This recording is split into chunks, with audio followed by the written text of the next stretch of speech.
बिस्मिल्लाहिर्रहमानिर्रहीम। मियाँ नवाज शरीफ के देश से हमारे एक दोस्त पाकिस्तान से तशरीफ़ लाए थे। पाकिस्तानी हैं लेकिन लंदन में जॉब करते हैं।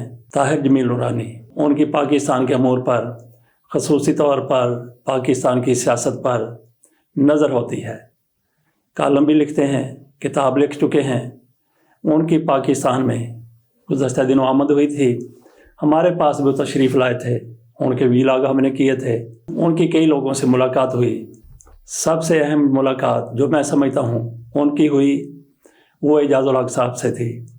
एजाज़ुल हक साहब से उन्होंने पाकिस्तान की मौजूदा सूरत हाल पर बात की और उसके बाद उन्होंने गुज़श्ता रोज़ ताहिर जमील नूरानी साहब ने कॉलम भी लिखा जिसका उन्वान है पाकिस्तान का सियासी बहरान और एजाज़ुल हक की तजावीज़। ताहिर जमील नूरानी साहब ने एजाज़ुल हक साहब से कई सवालात किए, इमरान खान के हवाले से भी, पाकिस्तान की सियासत के हवाले से भी, और इन्हीं सवालात के जवाब में जो कुछ उनके सामने आया उन्होंने कॉलम में समेटने की कोशिश की है। एजाज़ुल हक ने इस मौके पर उनसे गुफ्तगू करते हुए ये कहा था, इमरान खान ने जिस रोज़ वज़ीराबाद ख़िताब करने के लिए जाना था और तो हम लोग उनसे लाहौर में मिले थे, उनको हमने अलविदा कहा था, खुदा हाफिज़ कहा था, लेकिन इमरान खान पर वज़ीराबाद में हमला हो गया। इस हवाले से बात करते हुए एजाज़ुल हक साहब की तरफ से ये भी कहा गया कि इमरान खान जिन लोगों का नाम ले रहे हैं उन पर मुकदमा दर्ज ना होना अफसोसनाक है। इमरान खान किन लोगों के नाम ले रहे हैं, किन लोगों को नामजद कर रहे हैं, वो सब के सामने है। एजाज़ुल हक साहब की तरफ से ये कहना कि इमरान खान की मर्ज़ी के मुताबिक मुकदमे का दर्ज ना होना अफसोसनाक है, इसमें बारीक बात निकलती है। वो आप ख़ुद लोग समझने की कोशिश करें, बात को निकालने की कोशिश करें। इसके अलावा एजाज़ुल हक साहब ने पाकिस्तान जिस तरह से आज बहरानों में घिरा हुआ है, ख़ुसूसी तौर पर सियासी बहरानों में, उन्होंने इससे निकलने की दो तजावीज़ दी।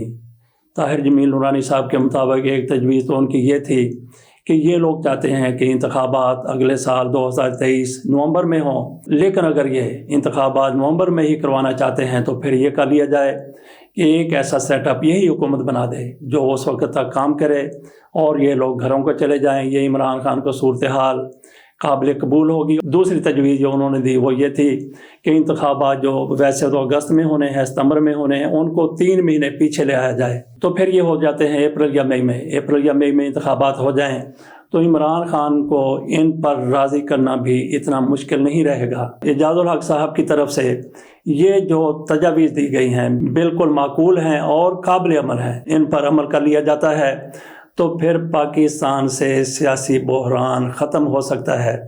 लेकिन कुछ लोग शायद नहीं चाहते कि पाकिस्तान से सियासी बहरान ख़त्म हो जाए। वो शायद ये चाहते हैं कि पाकिस्तान खलफशार में रहे, इंतशार में रहे। उसमें उनका क्या फ़ायदा हो सकता है?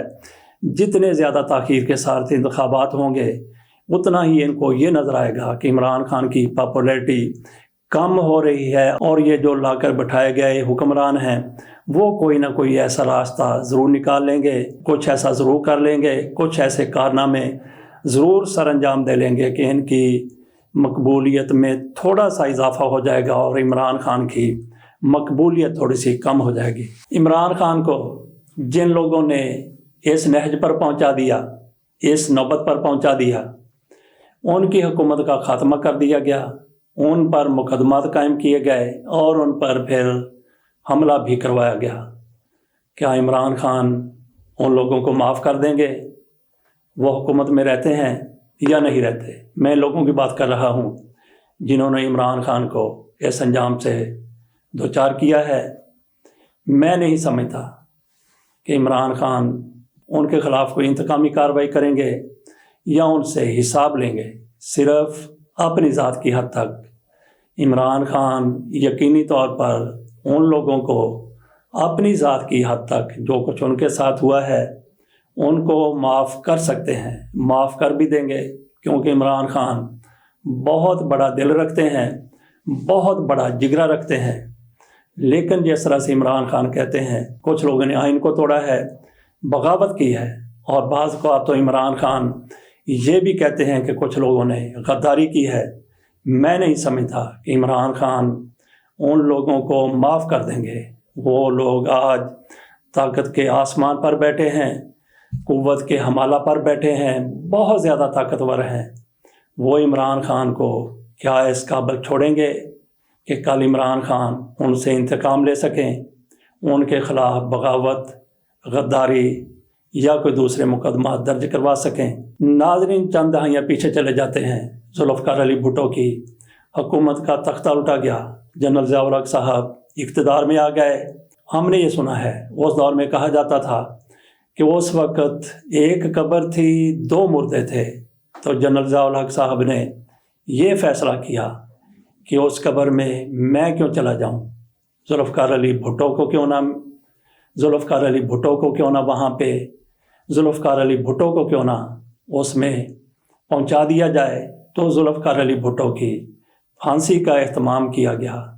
آج بھی کچھ لوگ کہتے ہیں کہ قبر ایک ہے، مردے کئی ہیں، میتیں کئی ہیں، اور ہر ایک یہ چاہتا ہے کہ میں بچ جاؤں، دوسرا اس قبر میں چلا جائے۔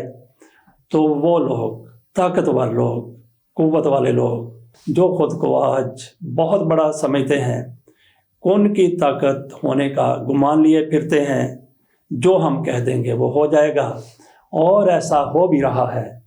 تو ان کی طرف سے عمران خان کو کسی بھی طور پر ایلیمینیٹ کرنے کی کوشش کی جا سکتی ہے، اور یہ کوشش کی بھی گئی ہے، لیکن ایک دفعہ عمران خان بچ گئے تھے۔ دوسرا موقع عمران خان کو وہ لوگ نہیں دیں گے جن کو یہ یقین ہے کہ قبر ایک ہے، مردے کئی ہیں۔ تو عمران خان کا بندوبست کرنے کے لیے یہ لوگ کسی بھی حد تک جا سکتے ہیں۔ کون لوگ ہیں وہ؟ ہم نے اپنے اسی ویلاگ کے پہلے حصے میں اس طرف اشارہ کیا تھا، اعجاز الحق کی طرف سے جو کہا گیا تھا کہ عمران خان کا مقدمہ ان کی خواہش کے مطابق درج نہ ہونا افسوسناک ہے۔ وہ لوگ عمران خان کو اس انجام سے دوچار کرنا چاہتے ہیں جیسے ذوالفقار علی بھٹو کو قانونی طور پر کرنے کی کوشش کی گئی تھی، اور اس میں جنرل ضیاء الحق کامیاب ہو گئے تھے۔ عمران خان کے خلاف اس حکومت کو، ان لوگوں کو آج تک کچھ بھی ایسا نہیں مل سکا کہ عمران خان کی گرفت ہو سکے۔ ایک گھڑی ان کے پاس آئی جس کو لے کر ان لوگوں نے پوری دنیا میں شور مچا دیا، دھوم مچا دی، لیکن وہ بھی اپنے انجام کو پہنچ گئی، پٹ گیا وہ معاملہ بھی۔ زمین بوس ہی نہیں ہوا، زمین دوز بھی ہو گیا۔ عمران خان کے خلاف جب ان کے پاس کوئی قانونی چارہ کار نہیں ہے تو پھر غیر قانونی ہتھ کنڈے جیسا وزیر آباد میں حملہ کیا گیا تھا، اور آج بھی عمران خان کی جان کو خطرہ ہے، شدید خطرہ ہے۔ ان کی طرف سے اپنی سیکیورٹی کے فول پروف انتظامات کیے گئے ہیں، لیکن دست قاتل ان کا تعاقب کر رہا ہے، بڑی تندی کے ساتھ، بڑی تیزی کے ساتھ، بڑی سرگرمی کے ساتھ، لیکن بچانے والی ذات ان لوگوں سے کہیں بڑی ہے، بہت بڑی ہے۔ اس نے پہلے بھی عمران خان کو بچایا۔ اگر اس دور میں آپ نے معجزہ دیکھنا ہے تو پھر عمران خان ایک کھلا معجزہ ہے، زندہ معجزہ ہے، جس کی سیاست کو دفن کرنے کی کوشش کی گئی، جس کی جان لینے کی کوشش کی گئی، لیکن بچانے والے نے اب تک تو عمران خان کو بچا لیا ہے۔ سازشی بہت تیز ہیں، بڑے طاقتور ہیں، وہ کچھ بھی کر سکتے ہیں۔ انہوں نے کچھ بھی کرنے کی کوشش بھی پہلے کی تھی، اب بھی وہ کچھ بھی کر سکتے ہیں۔ عمران خان کے لیے میں سمجھتا ہوں کہ یہ 2 مہینے بہت ہی زیادہ اہم ہیں، یہی ان کے لیے خطرناک ہو سکتے ہیں۔ یہ سال گزر گیا، یہ مہینے گزر گئے، نومبر اور دسمبر، تو پھر عمران خان ان کے قابو آنے والے نہیں ہیں۔